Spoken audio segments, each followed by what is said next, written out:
To really make anything effective, you need to work together. That's number one. You can't just drop off any program, software, and you must have parent buy-in, you have to have student buy-in, you've got to have all the teachers buy-in. So you start with your staff, and you have them understand what the program is, and then you have them play with the program, and you realize this is not a kid's program. This thing is tough. I mean, it really does.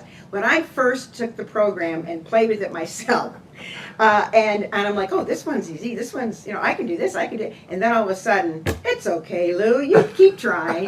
Good job. You can do it. I was like, what? How are these kids going to do this? But what was amazing to me is because as an adult, you know where your strengths are and you know where your challenges are. And that program had me pegged. I'm like, I can't do this game because of my short-term memory or whatever. It did. So that convinced me, first of all. So your teachers need to play with it so they understand it. Then we had a parent meeting. Being a private school, I thought, okay, where am I going to get the funding for this? We had already started our school year. Okay, I don't have the extra funds, but I pulled in our first pilot program. We had 15 students, and I pulled in those parents, and we picked the students, and I wanted the very, very bright, the straight A student. I wanted those that are in Title I. Those that have difficulty reading, and your average kid. We tried to just do our own mini. So we handpicked that first group. Had a parent meeting. Said, okay, parents, here's the deal. Your children have been picked for various reasons. Somewhere you fall on this level. It's a pilot program. I'm testing it out. But I don't have any money to do it. So it's going to cost you X dollars. And they all went, what? And I'm like, okay, we'd love to have you participate. And that parent meeting, I think, is absolutely critical. I spend an hour explaining how the brain works, okay, and how this program works, and why it's so important. And when you understand how the neurons fire, that it must be done 2 to 3 times a week. You can't do it one day, wait 2 weeks, and then try it again. It's not going to work. Real simple.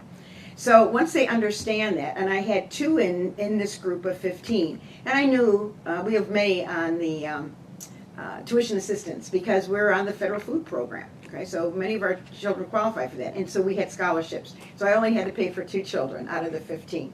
What was interesting was the program, again, is only halfway through. It's like 6 or 7 weeks. I had a parent walk in and had a check in his hand. He goes, here, this will pay for licenses for the next 2 kids. And I'm like, what? And he goes, I've seen the difference already with my daughter. And I'm thinking, that's good. We did not even finish the pilot. And our next group, because I was going to do another pilot, I had 35 parents on a waiting list. How to get my kid's name on there? That was strictly from what they had learned from this pilot group. No announcements from me. We didn't even know what the final results were. Okay, and so we're like, this is a good sign. So then we did another pilot group. Again, it was after school.